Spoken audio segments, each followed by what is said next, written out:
നോക്കൂ, ഇന്ത്യൻ രാഷ്ട്രീയത്തിലെ തെരഞ്ഞെടുപ്പ് മാനദണ്ഡങ്ങളും ജനങ്ങളുടെ താല്പര്യങ്ങളും മാറിക്കൊണ്ടിരിക്കുന്ന ഒരു വാർത്തയാണ് പുറത്തു വരുന്നത്. കുടുംബാധിഷ്ഠിത രാഷ്ട്രീയ പാർട്ടികളുടെ അന്ത്യവും വ്യക്തിയധിഷ്ഠിത രാഷ്ട്രീയ പാർട്ടികളുടെ പതനവും ജാതി സമവാക്യങ്ങൾ കൊണ്ട് തെരഞ്ഞെടുപ്പ് ജയിച്ചു കളയാമെന്നുള്ള രാജ്യത്തിലെ രാഷ്ട്രീയ പാർട്ടികളുടെ അഹന്തയ്ക്കേറ്റ കനത്ത പ്രഹരമാണ്. തുടർച്ചയായി ഭരണത്തോടുള്ള ജനങ്ങളുടെ ആഭിമുഖ്യം അവർക്ക് വേണ്ടത് ജാതിയോ മതമോ കുടുംബ മഹിമയോ ഒന്നുമല്ലെന്നും തങ്ങളുടെ ജീവിതത്തിൽ ഉണ്ടാകുന്ന മാറ്റം ആര് കൊണ്ടുവരുന്നുവോ അവരെ സ്വീകരിക്കാൻ വേണ്ടി ജനങ്ങൾ തയ്യാറെടുക്കുന്നു എന്നതിന്റെ സൂചനയാണ്. മാത്രമല്ല, ഈ തെരഞ്ഞെടുപ്പിൽ ബീഹാറിൽ കണ്ടത് സ്ത്രീ വോട്ടർമാരുടെ വർദ്ധിച്ച പങ്കാളിത്തവും ഉറപ്പുവരുത്തിയിരിക്കുന്നു. ഒരു പ്രധാനമന്ത്രിയുടെ അമ്മയെ അപമാനിച്ചുകൊണ്ട് അത്തരത്തിലുള്ള വൈകാരിക പ്രകടനങ്ങളോട് ജനങ്ങൾ എങ്ങനെയാണ് പ്രതികരിക്കുക എന്നതിന്റെ സൂചന കൂടിയാണ് ഈ തെരഞ്ഞെടുപ്പ്. നോക്കൂ, ബീഹാറിലെ സമസ്ത മേഖല നടത്തിയ മുന്നേറ്റം നയാ ബീഹാർ, പുതിയ ബീഹാർ എന്നുള്ള മുദ്രാവാക്യമായിരുന്നു കഴിഞ്ഞ 20 വർഷക്കാലത്തോളം നിതീഷ് കുമാർ നേതൃത്വത്തിൽ NDA മുന്നണി മുന്നോട്ട് വെച്ചത്. വ്യാവസായിക കാർഷിക മേഖലകളിലുണ്ടായ അനന്തമായ അന്തമില്ലാത്ത മുന്നേറ്റമാണ് അവർ ജനങ്ങൾ കൃത്യമായി മുന്നോട്ട് കണ്ടത്. നോക്കൂ, റോഡ് നെറ്റ്വർക്കിന്റെ കാര്യത്തിൽ 4 ലക്ഷം കോടി രൂപയാണ് ഈ സർക്കാർ മുടക്കിയത്. റെയിൽവേ വികസനത്തിൽ 1 ലക്ഷം കിട്ടിയത്. റെയിൽവേ വികസനത്തിലും വിമാനത്താവള വികസനത്തിലും അതിനേക്കാൾ അതിശയിപ്പിക്കുന്ന വിപ്ലവം, ഒരു എന്താ പറയാ, വളരെ ശാന്തമായ അത്ഭുതകരമായ ഒരു മുന്നേറ്റം നടന്നത് കാർഷിക മേഖലകളിലാണ്. കാർഷിക മേഖലയിൽ 75% കർഷകരുള്ള ഒരു സംസ്ഥാനത്തിലെ അവരുടെ ജീവിതത്തിൽ മാറ്റം വരുത്തുമ്പോൾ തങ്ങളുടെ ജീവിതം ആരാണ് മാറ്റിമറിക്കുന്നത്? ഞങ്ങൾക്ക് അനുഭവിക്കാൻ കഴിയാതെ പോയ നേട്ടങ്ങൾ, കഴിഞ്ഞ തലമുറയ്ക്ക് കിട്ടാൻ കഴിയാതെ പോയത് ഞങ്ങൾക്ക് ലഭിക്കുകയും ഞങ്ങൾക്ക് പോലും ലഭിക്കാൻ കഴിയാത്ത ഞങ്ങളുടെ കുട്ടികൾക്ക് ലഭിക്കുന്ന ഒരു ഭരണകൂടത്തെ ജനം തിരിച്ചറിയുമെന്നതിന്റെ സൂചനയല്ലേ ഇത്? അതുകൊണ്ടാണ് ഞാൻ പറഞ്ഞത്, രാഷ്ട്രീയ സമവാക്യങ്ങൾ മാറ്റുന്നു, ജനങ്ങളുടെ മുൻഗണനാക്രമങ്ങൾ മാറുന്നു. തങ്ങളെ ആര് സഹായിക്കും? ഞങ്ങൾക്കാരൊപ്പം നിൽക്കും, ഞങ്ങൾക്കാര് നേട്ടങ്ങൾ തരും, അവരുടെ കൂടെ നിൽക്കാൻ വേണ്ടി ജനം തയ്യാറായി. അതുകൊണ്ട് തന്നെ NDA സംബന്ധിച്ചിടത്തോളം ഞങ്ങൾ കൂടുതൽ വിനയാന്വിതരായി ജനങ്ങളുടെ വിധിയെ അംഗീകരിക്കുകയാണ്. ഞങ്ങളിൽ അർപ്പിക്കപ്പെട്ടിരിക്കുന്ന കർത്തവ്യം, ഞങ്ങളുടെ കടമ, ഞങ്ങളുടെ ഉത്തരവാദിത്വം, ഈ ജനങ്ങളുടെ വിശ്വാസങ്ങൾ ഇനിയും കൂടുതൽ മുന്നോട്ട് കൊണ്ടുപോവുക എന്നുള്ളത് കൊണ്ട് തന്നെ കൂടുതൽ കർമ്മനിരതരായി ഈ വികസനത്തിന്റെ കാര്യം ജനങ്ങൾ കൂടുതൽ തിരിച്ചു നൽകാനുള്ള വർദ്ധിച്ച ഉത്തരവാദിത്വമാണ് ഞങ്ങൾക്ക് നൽകിയത്. ജാതി രാഷ്ട്രീയത്തിന്റെ, വർഗ രാഷ്ട്രീയത്തിന്റെ, കുടുംബ മഹിമയുടെ കാലഘട്ടം അവസാനിച്ചു എന്നുള്ള നിലയ്ക്ക് ശുഭസൂചകമായി ഈ തെരഞ്ഞെടുപ്പ് വിജയത്തെ ഞങ്ങൾ വിലയിരുത്തുന്നു.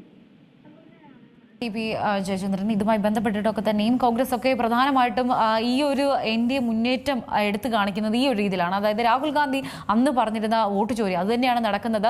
അതായത് ഈ തെരഞ്ഞെടുപ്പുമായി ബന്ധപ്പെട്ട് ഒരുപാട് കൊള്ള നടക്കുന്നുണ്ട്, ഈ ഇപ്പം വന്നിരിക്കുന്ന ഈ ഒരു ചിത്രത്തിലടക്കം ഒരുപാട് കള്ളക്കണക്കുകളുണ്ട് മുതലായ കാര്യങ്ങളാണ് അവരുടെ ഭാഗത്തുനിന്ന് വരുന്ന പ്രധാനമായിട്ടുള്ള ആരോപണം. അങ്ങ് എങ്ങനെയാണ് ഈ ആരോപണങ്ങളെ നോക്കിക്കാണുന്നത്? അല്ല, അത് പൊളിഞ്ഞില്ലേ ഇന്ന്? നോക്കൂ, നിങ്ങൾ 68% മുസ്ലിങ്ങൾ തിങ്ങിപ്പാർക്കുന്ന മേഖലയാണ് സീമാഞ്ചൽ. കിഷൻഗഞ്ചിൽ 68% മുസ്ലിം ജനങ്ങൾ തിങ്ങിപ്പാർക്കുന്നത്. പൂർണിയ, കട്ടിഹാർ പോലുള്ള മേഖല 48%. ഇന്നലെ വരെ ആ വിഭാഗത്തിൽ നുഴഞ്ഞുകയറ്റക്കാരുടെ കള്ള വോട്ടർമാരെ ചേർത്തുകൊണ്ട് ആ അർത്ഥത്തിൽ അവരെ ഓവർകം ചെയ്യുകയായിരുന്നു. ഇന്ന് നൽകുന്ന സൂചന എന്താണ്? കോൺഗ്രസ് പറഞ്ഞത് ജനങ്ങൾ തള്ളിക്കളഞ്ഞതിന്റെ സൂചനയല്ലേ? RJDയുടെ കൂടെ ജനങ്ങൾ നിന്നല്ലോ കോൺഗ്രസിനെ കൂടുതലായിട്ട്. എന്താണ് ഈ വോട്ട് ചോരി ഉയർത്തിയ കോൺഗ്രസിനെ ജനങ്ങൾ 9 സീറ്റിലേക്ക് ഒതുക്കുകയും 19 സീറ്റിൽ നിന്നും അവർ വീണ്ടും താഴോട്ട് പോവുകയും, നേരെ മറിച്ച് അവിടെ കൂടുതലുള്ള ഘടകകക്ഷിയെ പോലും അവർ കുറച്ചും കൂടെ അവർ തലോടാൻ തയ്യാറായിരിക്കുന്നു എന്ന് പറഞ്ഞാൽ, മാത്രമല്ല ഇവർ പോലും ഈ മുദ്രാവാക്യം ഏറ്റെടുത്തോ അവിടെ നമ്മൾ കാണേണ്ടതല്ലേ? അതൊക്കെ പൊളിയുകയാണ്. മാത്രമല്ല, നമ്മളവിടെ കാണേണ്ടത് ബീഹാറിലെ വോട്ടിംഗ് പെർസെന്റേജിലുണ്ടായ കുതിപ്പ് ഈ പറഞ്ഞ കാര്യത്തോട് ജനങ്ങൾ മുഖം തിരിച്ചു നിന്നതിന്റെ സൂചനയല്ലേ?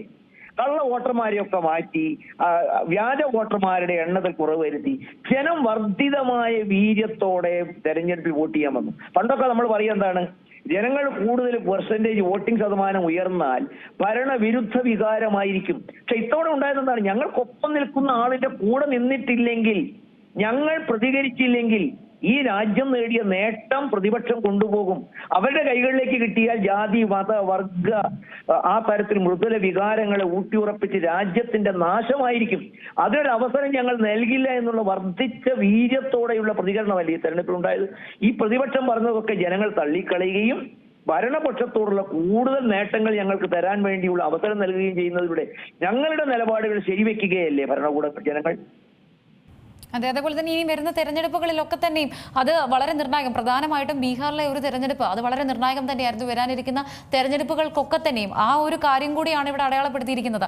ഇക്കാര്യങ്ങളൊക്കെ തന്നെയും കോൺഗ്രസ് അടക്കം ഉള്ള പ്രതിപക്ഷ മുന്നണികളൊക്കെ തന്നെയും ഇക്കാര്യങ്ങൾ പ്രധാനമായിട്ടും പരിശോധിക്കേണ്ടത്, എവിടെയാണ് വീഴ്ച സംഭവിച്ചതെന്നടക്കം പരിശോധിക്കേണ്ട ഒരു സമയം കൂടിയാണിത്.